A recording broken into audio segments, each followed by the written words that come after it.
Bapak Ibu yang dikasihi Tuhan, tiba saatnya kita akan merenungkan firman Tuhan. Sebelumnya kita akan berdoa, mohon pertolongan Tuhan agar kita bisa mengerti apa yang Tuhan kehendaki melalui firman Tuhan pada pagi hari ini. Mari kita berdoa. Tuhan Allah Bapa kami yang bertata di dalam kerajaan surga, Tuhan sumber hikmat kehidupan kami, puji syukur dan terima kasih ya Tuhan, kalau pada pagi hari ini Engkau memberkati kami, menuntun langkah kami dari rumah kami masing-masing hingga pada saat ini sampai di tempat ini bisa memuji memuliakan nama Tuhan. Kiranya Tuhan berkati pujian yang telah kami naikkan ya Tuhan, sehingga pujian ini hanya untuk kemuliaan nama Tuhan. Kalau setelah lagi kami akan mendengarkan sabda firman-Mu, kiranya hadir di tengah-tengah kami ya Tuhan, buka mata telinga hati kami, sehingga kami dapat mendengar dengan baik, mengerti dengan baik, dan akhirnya kami akan dapat melakukannya dengan baik. Berfirmanlah ya Tuhan, kami sudah siap untuk mendengarkan. Di dalam nama Tuhan Yesus Kristus, kami telah datang berdoa. Haleluya, amin. Bapak Ibu yang dikasihi Tuhan, firman Tuhan yang akan kita renungkan pada pagi hari ini terambil dari bacaan yang pertama, yaitu Daniel 12 ayat 1 sampai dengan 3. Tidak seperti minggu-minggu sebelumnya, kali ini kita tidak memakai bacaan Injil, tetapi memakai bacaan pertama. Bacaan leksionari secara lengkap bisa Bapak Ibu waos di rumah, yaitu bacaan pertama Daniel 12 ayat 1 sampai dengan 3, Mazmur tanggapan, Mazmur 16, bacaan kedua Ibrani 10 ayat 11 sampai dengan 14, ayat 15 sampai dengan 18, dan ayat 19 sampai dengan 25.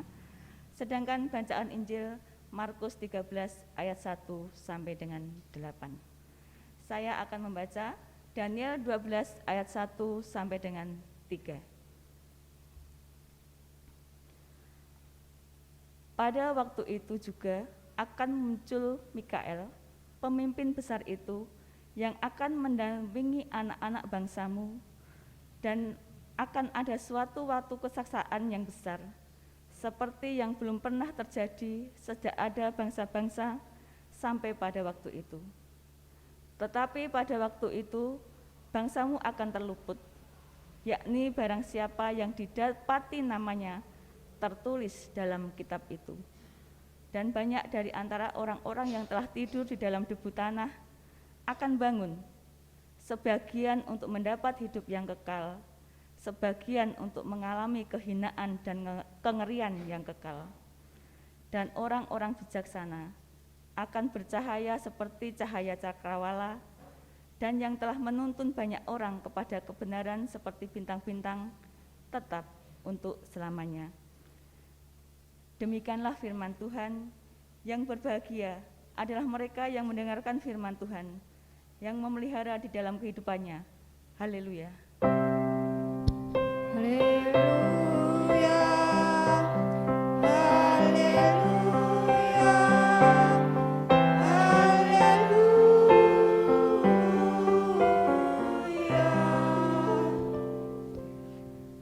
Bapak Ibu yang dikasihi Tuhan, selamat pagi. Selamat bertemu di dalam ibadah pada pagi hari ini.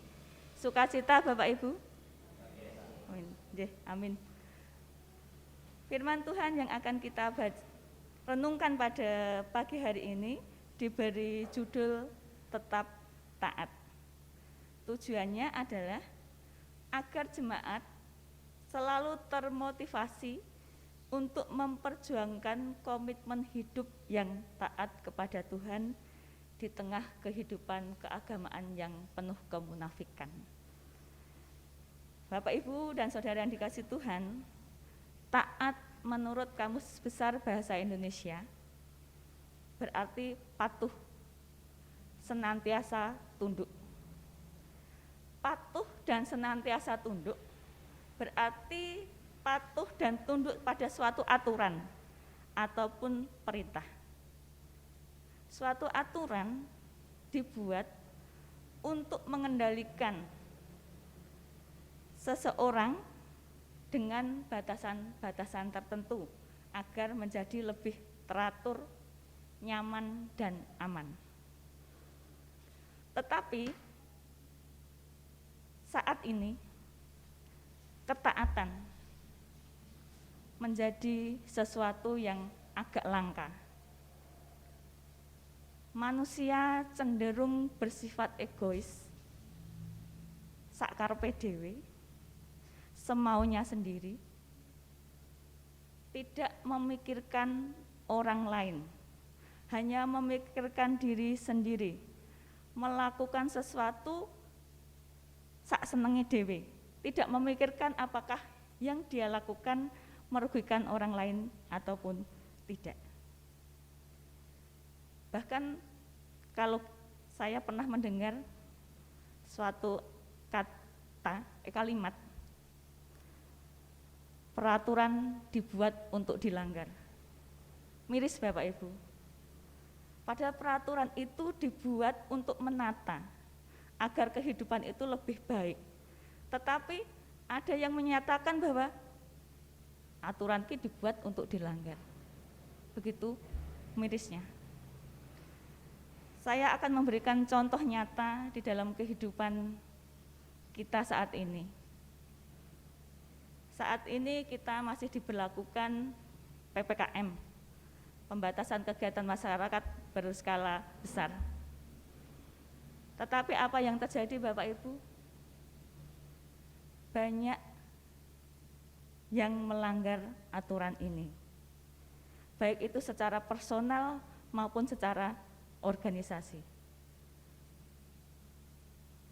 Yang saya temui di dalam pekerjaan kami, hanya untuk memakai masker saja, banyak masyarakat yang tidak mau. Pakai masker itu karena takut kalau ada operasi masker. Begitu operasi nyebar, ya sudah, nggak ada yang pakai masker. Dan yang tren saat ini adalah tentang vaksin. Dioyak-oyak suruh vaksin. Sulit, tidak pada mau. Tetapi setelah diberlakukan bahwa untuk masuk ke mal, untuk mengurus administrasi, harus menunjukkan kartu vaksin, baru berbondong-bondong ikut vaksin. Ini menunjukkan apa Bapak Ibu? Bahwa ketaatan itu masih langka. Ketaatan belum dilakukan secara rela dan ikhlas. Bapak Ibu dan dikasihi Tuhan,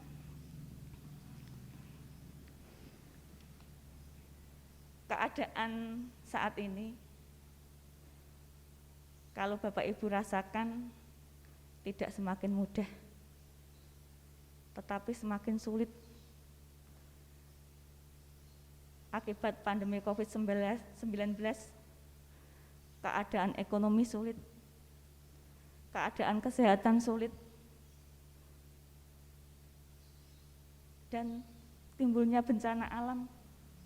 Kemarin kita dihebohkan dengan gempa di sekitar Salatiga, Ambarawa, Banyu Biru, kemudian puting beliung, penderitaan demi penderitaan kita rasakan pada saat-saat ini. Bagaimana seharusnya kita sebagai umat Tuhan, umat yang percaya kepada Tuhan, menghadapi situasi dan kondisi saat ini? Kita akan belajar dari tokoh Alkitab yang bernama Daniel. Bapak Ibu pasti sudah familiar dengan Daniel. Siapakah Daniel ini? Di dalam kitab Daniel pasal ke-1 diceritakan bahwa pada tahun ketiga pemerintahan Raja Yoyakim, Raja Yehuda, datanglah Raja Babel yang bernama Nebukadnezar mengepung Yerusalem. Ia memerintahkan untuk menangkap orang-orang bijak, orang-orang keturunan raja dan kaum bangsawan yang pandai, yang cakap, untuk ditangkap, dibawa ke Babel untuk dididik untuk menjadi penasihat Raja Nebukadnezar. Karena Daniel ini juga keturunan Raja Yehuda dan dari kaum bangsawan, Daniel juga ikut dibawa ke pembuangan Babel.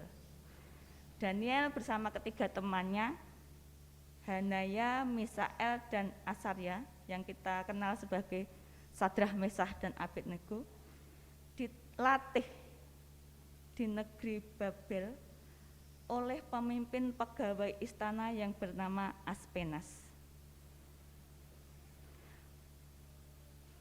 Berdasarkan perintah dari Nebukadnezar, Daniel diberikan makanan dan diberikan minuman anggur dari istana, yang bagi Daniel itu merupakan suatu kenajisan. Dengan berani Daniel meminta kepada Asperagus, dia tidak mau makan makanan dan minuman yang dari istana. Karena dia taat kepada Tuhan, dia tidak mau menajiskan dirinya dengan makanan dan minuman yang dari istana. Kemudian dia meminta untuk makan sayuran dan air untuk diminum. Karena ketaatannya, Allah memberikan kasih karunia. Si Arpesagus ini kemudian sangat menyayangi Daniel. Bapak Ibu yang dikasih Tuhan, kisah selanjutnya dari Daniel. Daniel juga diberikan anugerah untuk dapat menafsirkan mimpi. Pada saat Raja Nebukadnezar bermimpi, tidak ada ahli-ahli yang bisa menafsirkan. Tetapi Daniel akhirnya bisa. Pada saat Raja marah karena tidak ada seorang pun yang bisa menafsirkan mimpinya, dia memerintahkan untuk membunuh orang-orang bijaksana itu. Daniel dengan berani menghadap Raja Nebukadnezar dan bernegosiasi, beri kami waktu agar kami bisa menafsirkan mimpi itu. Akhirnya Nebukadnezar memberikan waktu. Dan apa yang dilakukan Daniel, Bapak Ibu? Dia pulang, meminta kepada ketiga temannya untuk memohon belas kasihan Tuhan. Apa yang dilakukan Daniel? Dia bersama ketiga temannya berdoa, mohon pertolongan Tuhan. Saat situasi yang sangat genting, banyak orang akan dibunuh, yang dilakukan Daniel adalah mohon pertolongan Tuhan melalui doa. Bapak Ibu yang dikasihi Tuhan, melihat kehebatan Daniel yang bisa mengartikan mimpinya, Nebukadnezar menjadi takluk kepada Daniel. Dia menghargai kehebatan Daniel dan menganugerahinya pemberian yang besar dan menjadikan Daniel penguasa atas seluruh wilayah Babel. Bertahun-tahun kemudian Daniel pun dihadapkan pada situasi yang sulit. Raja Belsasar yang merupakan putra Nebukadnezar pun melihat tulisan tangan di dinding istana. Dia juga marah ketika tidak ada seorang pun yang bisa mengartikan tulisan tangan itu. Dan akhirnya yang bisa yang bisa menafsirkan siapa? Daniel, Bapak Ibu. dengan bisa mengartikan Daniel dijanjikan bahwa dia akan diberikan jubah ungu dan emas pada lehernya. Tetapi Daniel menolak hadiah tersebut. Dari cerita Daniel ini Bapak Ibu kita bisa belajar. Yang pertama, Daniel mempunyai integritas dan ketaatan. Daniel mempunyai prinsip yang kuat. Dia tidak kompromi terhadap dosa. Dia dengan tegas menolak makanan dan minuman yang menajiskan dan hanya mau makan sayuran dan air, minum air. Itu diceritakan di dalam Daniel 1 ayat yang ke-8. Daniel pun juga menolak hadiah dari Belsasar. Itu diceritakan di dalam Daniel 5 ayat 17. Pertama, integritas dan ketaatan. Yang kedua, Daniel mempunyai iman yang kuat. Kalau secara logika kita hanya makan sayur dan minum, mungkin lemes, jadi kering. Tetapi karena iman Daniel kepada Tuhan, Daniel justru malah menjadi lebih gemuk daripada orang-orang lain yang makanannya dari kerajaan. Itu karena imannya kepada Tuhan. Secara ilmiah pasti akan lebih tidak sehat. Tetapi karena iman kepada Tuhan, yang terjadi sebaliknya, mukjizat itu nyata. Yang ketiga, Daniel mempunyai keberanian. Saat situasi sulit, saat genting, dia berani bernegosiasi dengan Raja Nebukadnezar. Sehingga orang-orang yang tadinya sudah mau dibunuh, tidak jadi dibunuh. Kemudian yang keempat adalah suka berdoa. Daniel dapat menafsirkan dan mengartikan mimpi Raja Nebukadnezar karena Daniel peka terhadap suara Tuhan. Tuhan memberitahu mimpi, arti mimpi tersebut kepada Daniel melalui doa. Kepekaan Daniel terhadap suara Tuhan dikarenakan Daniel sering berdoa. Di dalam Daniel 6 ayat 11, di situ diceritakan Daniel berlutut berdoa serta memuji Tuhan sebanyak 3 kali sehari. Suka berdoa. Kemudian yang kelima adalah mempunyai kesetiaan. Daniel hidup di antara orang-orang penyembah berhala. Tetapi Daniel tidak ikut arus. Dia tetap setia percaya kepada Tuhan. Walaupun ada larangan untuk menyembah selain berhala, tetapi Daniel tetap berpegang teguh, tetap percaya kepada Tuhan. Bapak, Ibu, dan Saudara yang dikasihi Tuhan, belajar dari Daniel. Saat kehidupan kita semakin sulit, saat penderitaan demi penderitaan kita alami, kita seharusnya tetap setia dan taat kepada Tuhan. Tidak kompromi terhadap dosa. Setia dan taat kepada Tuhan, tidak lari kepada ilah lain, ilah modern saat ini yang menjanjikan jalan keluar secara instan. Dan untuk bisa mempertahankan agar kita tetap setia kepada Tuhan, cara yang kita lakukan adalah berdoa. Bapak, Ibu, dan Saudara yang dikasihi Tuhan, bacaan kita pada pagi hari ini jelas memberikan kita suatu kepastian. Seperti halnya bangsa Israel saat mengalami kemalangan, dijanjikan pemimpin besar Mikael yang diutus untuk membimbing bangsa Israel. Demikian juga kita.